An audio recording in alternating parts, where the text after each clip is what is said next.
네, 이항영 전문위원과 함께하는 딱이거 시간입니다. 어서 오십시오. 네, 안녕하세요. 오늘은 어떤 얘기 해주실 건가요? 네, 남북 정상회담, 역사적인 정상회담이 D-3일이잖아요. 네. 오늘 그 얘기, 전체적으로 주시장의 영향, 특히 코리아 디스카운트 얘기 많으니까요. 오늘 그 얘기 한번 해보도록 하겠습니다. 코리아가 디스카운트를 받는 요인들은 사실 뭐 한두 개는 아니었던 것 같은데 그래도 네. 코리아 디스카운트가 됐었던 요인들 어떤 게 있었는지 한번 정리를 해주시겠어요? 네, 저도 늘 말씀드렸지만 이게 도대체 어떤 건지 1, 2, 3, 4, 5 이렇게 적어보긴 처음인데요. 이런 걸 더 하는 거가 위키피디아 이런 게 잘 나와 있더라고요. 예. 그래서 그걸 인용을 하겠는데요. 첫 번째는 남북 분단으로 인한 군사 대치 현황, 그리고 재벌 기업의 어떤 지배 구조가 좀 뭔가 이상하잖아요. 네. 그랬더니 이중적인 구조. 그리고 경기 상황에 민감하게 반응하는 산업의 높은 수출 의존도, 그러니까 수출 의존이 높다는 거가 되겠고요. 노동시장의 경직성, 그리고 회계의 불투명성 등으로 인해서 실제 우리나라 경제 상황 가치보다 한국의 주가 가치를 낮게 책정하는 것을 코리아 디스카운트라고 한다 얘기하고 있는데요. 실제로 보면 수익성과 자산 가치가 외국의 어떤 기업에 비해서 그렇게 밀리지도 않는 데 비해서 60에서 70% 많게는 절반 이하로 평가받는 것, 이런 것들을 바로 코리아 디스카운터라고 하겠고요. 반대로 뭔가 우리나라 좋은 게 있다 그러면 특히 한류 같은 거 대표적일 텐데요. 그런 것들은 코리아 프리미엄이라고 하고 일단 표현할 수도 있다라고 하는 것이 위키피디아의 정의가 되겠습니다. 아, 요인들을 이렇게 정리하다 네. 보니까 생각보다 꽤 많네요. 그러니까요. 예, 근데 그 중에서도 요즘에 코리아 디스카운트 해소 기대감으로 나오는 게 이제 남북 정상회담이다 보니까 네. 역시 가장 크게 좀 짓눌렀었던 그리고 요즘에 관심이 있었던 것이 지정학적 리스크가 아닐까 싶어요. 맞습니다. 앞서 이제 5가지 얘기했는데 실제로 2번째부터 5가지, 4번, 5번째까지는 실제로 제가 냉정해 보더라도 소위 이머징 마켓과 뭐가 다를까. 그렇죠. 웬만한 인도네시아, 죄송하지만 인도네시아, 태국, 뭐 필리핀 이런 나라가 우리가 다르겠어요. 네. 우리나라보다 더 나을 것 같은데요. 그렇기 때문에 이 모든 요인 중에 가장 핵심은 남북 군사 대결, 그리고 지정학적 위협, 거기다 핵 발사하고 뭐 이런 거 있지 않습니까? 네. 그리고 불바다 발언 이런 거 기억하잖아요. 이런 것들이 보면 코리아 디스카운트의 요인이었기 때문에 군사적 대치상이 제가 봤을 때 가장 중요한 이유다. 90% 여기에 있었다라는 생각을 저는 좀 하고 있습니다. 그러면 제가 제일 어려운 질문 하나 해볼게요. 코리아 디스카운트라고 했는데 그러면 숫자로 얼마나 디스카운트가 된 거예요? 실제로 우리가 가장 이 부분은 이제 반복적으로 말씀드리겠지만 PR이 좀 상당히 낮은 거다. 여기 이해해서 되겠는데요. 작년 기준으로 보면 9.8배, 지금 예상 실적 기준으로 보면 9배다 얘기 나오는데요. 이게 2011년부터 17년 제가 왜 두 해를 비교하냐면 그 이후에, 그러니까 2011년이면 리만 사태 이후 직후거든요. 예. 그때 뭐 낮았었는데 다른 나라들 보면 숫자로 보실 게 없겠고 2011년부터 17년까지 대부분의 나라가 다 높아졌잖아요. 예. 우리나라만이 거의 낮아졌거든요. 그나마 그때 11년 당시에 비슷했던 영국 같은 경우에도 17년에는 15까지 올라왔었는데. 네. 그러니까 근데 이거 딱 이제 머릿속에 이제 그리시면 되겠고요. 이걸 이제 그림으로 제가 보면 더 쉽게 이해되겠는데 그림을 좀 보여드리겠는데요. 이거 톰슨 호이터 거니까 그냥 진실이다라고 얘기하시면 되겠습니다. 예. 이게 최근 것도 아니고 1995년에 정말 이게 거의 30년의 역사죠. 네. 95년이니까 벌써 20년인가요? 20년의 역사가 되겠는데요. 실제로 보면 쭉 위에도 있었던 적이 있었지만 꾸준히 내려갔단 말이죠. 그러니까 95, 97년, 8년 이럴 때 보면 소위 우리는 IMF 직전이잖아요. 네. 그때부터 쭉 내려가서 지금 저희까지 4월 10일 연이니까 딱 지난주까지입니다. 이게요. 여러분 그 다음 거는 전 세계는 어떠냐? 전 세계는 마찬가지 2008년 금융위기 때 훅 떨어졌다가요. 대부분 똑같은 그림, 올라가는 그림. 이게 전 세계 그리고 미국이니까요. 좀 올라가는 그림이었고요. 임원준가 여러 번 말씀드렸는데 임원준가 보시면 이게 좀 복잡한데요. 이거 다 조그맣게 안 보이는데 쉽게 얘기하면 저 밑에 초록색 있죠. 제일 하단에 초록. 제일 눈에 띄는 초록색. 네, 저 내려가는 거. 네. 터키입니다. 터키. 터키. 여러 번 말씀 터키. 몽골에 여기 비교도 안 돼요. 보니까. 예. 터키 있고요. 그 다음에 이제 우리나라. 그러니까 터키, 우리나라 정도만 쭉 아래쪽이 좀 내려가 있는 분위기. 나머지는 어떤 추세적으로 올라가는 분위기. 이것도 역시 지난 4월 10일까지니까요. 예. 틀림없는 숫자다. 그러니까 진실이다라고 일단 이해하시면 되겠습니다. 이 노란 부분이 이제 코리아, 한국이니까 그렇죠. 확실히 떨어지는 것을 볼 맞습니다. 수가 있을 것 같은데 네네. 그러면 가장 기대되는 게 만약에 지정학적 리스크가 네. 다는 아니더라도 어쨌거나 이번 남북 정상회담을 통해서 해소가 된다면 네. 얼마나 좋아질 수 있는 건가요, 이건? 이거를 제가 궁금하잖아요. 예. 그래서 제가 또 계산은 제가 그냥 단순하게 할 수 있어요. PR로 할 수 있는데 이걸 또 어렵게 하는 데도 있습니다. 그래서 어려운 걸 찾으신 분은 하나금융투자 레포트를 찾아보시면 되고요. 그래요? 어떻게 좀 했길래? 쉽게 그거는 이제 뭐 이익 증가성, 배당성에 대해서 복잡하게 네. 그러니까 계산한 방법이 있으나 업계에서 쓰는 방법이 있습니다. 예. 그렇지만 이해가 잘 안 됩니다. 저는 할 쪽이 있지만 설명이 잘 안 되고요. 실제로 뭐 역시 PR이나 이런 것들을 선진국 대비, 전 세계 대비, 이머징 국가 대비인데요. 삼성증권에서 레포트를 잘 썼습니다. 예. 삼성증권이 딱 요걸 써놨는데요. 코리아는 얼마나 디스카운트 되었는가. 이런 건 제가 봤을 때 한 쉽게 이해하실 수 있는 그림이에요. 예. 그림만 하나 딱 보여드리면 이해가 되실 건데요.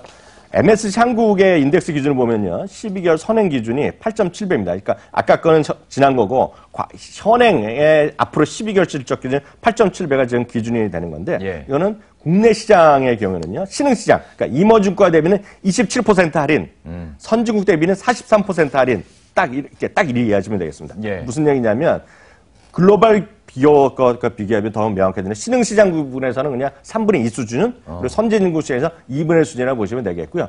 요걸 딱 숫자로 딱 만들어놨습니다, 친구들이요. DM이라는 건 Developed Market입니다. 이게 선진국 대비 평균 할인율은 31%인데 예. 지금 43%까지 떨어졌다는 얘기고요. 네. 이머징 대비 평균 할인율은 14%면 적정한데 지금 27%까지 떨어져 있기 때문에 지금 아무런 상관없더라도 더 떨어져 있다. 그러게요. 그래도 상식적으로 보시면 우리가 정말 참고 참아서 평균만 가더라도 상당히 레벨업 할 수 있다라는 그러게요. 얘기를 이 그림을 단순하게 보여주는 것인데요. 그리고 섹터별로 하나만 더 보여주면 더 심하죠. 이 빨간 거는 우리나라 전체 이익 비중을 나타내는 건데 빨간 거가 우리나라 이익의 비중입니다. IT가 지금 40%가 넘나들죠. 예. 전체 이익에 그렇게 버는데 예를 들어서 상대적인 PR은 훨씬 더 제일 낮은 쪽에 가 있잖아요. 지금. 그러니까 그러네요. 상대적으로 우리나라가 뭔가 좀 억울한 비교를 당하고 있고 특히 IT가 당하고 있고요. 상대적으로 이익은 적지만 상대적으로 좀 높게 평가 있는 것이 저 여러분들 화면은 오른쪽 있죠. 의료죠. 의료. 그러니까 그럼 헬스케어 이런 바이오 쪽이 예. 되겠네. 그런 쪽 고평가를 받고 있다는 얘기고요. 상대적으로 그러니까 우리 옛날 안에서는 최소한 네. 상대적으로 우리나라에서는 IT가 버는 거에 비해서는 평가를 덜 받고 있다라고 일단 이해하시면 되겠습니다. 뭐 쉽게 말해서 그러니까 평균만 가도 지금보다 10%포인트는 더 좋아질 수 있다는 건데. 뭐 갈 수도 있다는 거죠. 예. 네, 예. 근데 다른 나라와 비교를 해봤을 때, 그러니까 네. 지정학적 리스크가 물론 이제 남북이 이렇게 분단된 나라는 전 세계 유일하긴 합니다만은 그래도 대만과 관련해서 네네. 또 여기도 어쨌거나 지정학적 리스크가 가끔씩 뉴스가 나오다 보니까 맞습니다. 예. 좀 비교를 많이 하잖아요. 어떻습니까? 맞습니다. 대만 얘기를 많이 합니다. 그 업계에서는 다른 나라 몰라도 대만은 비슷하지 않냐는 얘기하는데요. 한국보다 대만이 기본적으로 지정학적 위협이 지금까지는 낮은 게 사실이에요. 네. 다만 약간 직접 비교 안 되는 것이 배당 수익률이 대만은 우리나라보다 2배를 줍니다. 2배. 아, 우리보다 2배 더 준다고요? 좀 되고요. 대만은요, 상대적으로 이머징 마켓 대비 플러스를 받고 있고요. 14%를 프리미엄 받고 있고, 우리는 앞서 말씀드렸다시피 27% 할인을 받고 있기 때문에 예. 여기서도 역시 아무리 배당 수익률을 찾느라도 우리나라가 억울하다는 얘기죠. 여기 보시면 위는 올라가고 있죠. 대만이고, 아래는 내려갔단 말이죠. 예.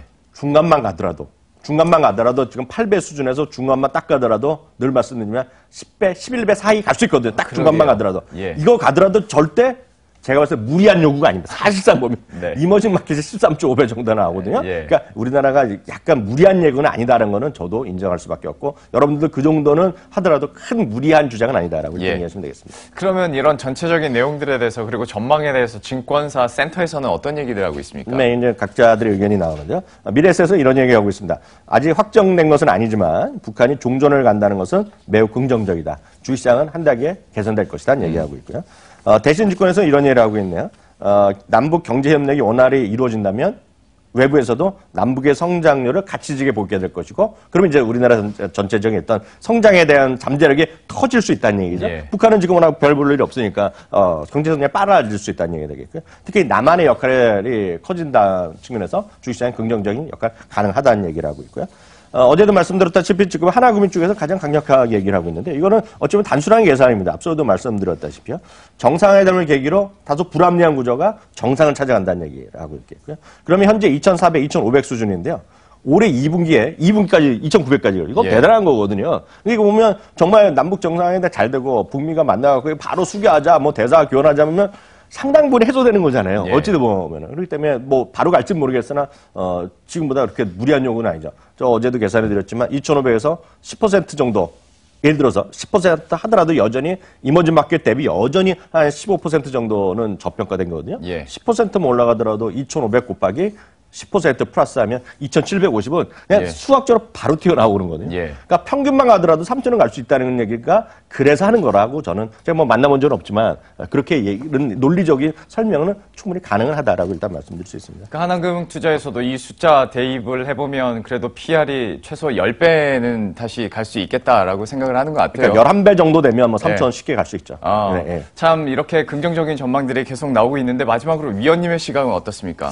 저는 이런 생각하고 있어요. 이게 정말 앞서도 말씀드렸다시피 이번은 금요일날 정상회담에서 서로 자리를 박차고 나올 수도 있고 아무도 모르잖아요. 아, 그건 모르는 거죠. 우리는 혹시 잘 됐는데 또 트럼프 대통령이 말을 했잖아요. 마음에 안 맞으면 걸어 나올 거라는 얘기 했잖아요. 그렇게 되지 않는 한, 그렇게 되지 않고 정말 우리의 기대대로, 염원대로 좋게 되냐면 코리아 디스코는 상당 부분 해소되기 최소한 당장은 하나금융같이 당장 이북이 갈지는 제가 모르겠으나 예. 조금씩이라도 가겠죠. 그렇지만 주식시장은 항상 어떤 안정과 어떤 저항 이런 게 역사거든요. 네. 계속 올라갈 수는 없고 변동성이 커질 수밖에 없겠는데요. 일단 저는 조금 올라갈 레벨이 있다라고 보고 있고요. 다만 중요한 것은 외국인과 국내 기관의 선택이다라고 일단 이해하시면 되겠습니다. 그렇기 때문에 중요한 것은 지금은 이들이 뭘 살지. 근데 뭘 살지는 외국인 진짜 들어오면 이거 정해져 있다고 여러 번 말씀드렸잖아요. 앞서 이익도 많이 벌고 PR도 낮은 걸 그런 IT 그거 얘기를 안 하더라도 예. 기본적으로 지금 전체 시가총액 비중에서 제일 큰 거가 두 명이다. 삼성전자나 SK하이닉스다. 특히 오늘 SK하이닉스 실적부터 발표하는데 예. 어떻게 될지 모르겠으나 하여튼 갖고 가시면 좋겠다 이렇게 말씀드립니다. 알겠습니다. 이번 지정학적 리스크 해소에 대한 기대감까지 갖고 남북 정상회담도 한번 지켜보도록 하겠습니다. 지금까지 이항영 전문위원과 함께했습니다. 고맙습니다.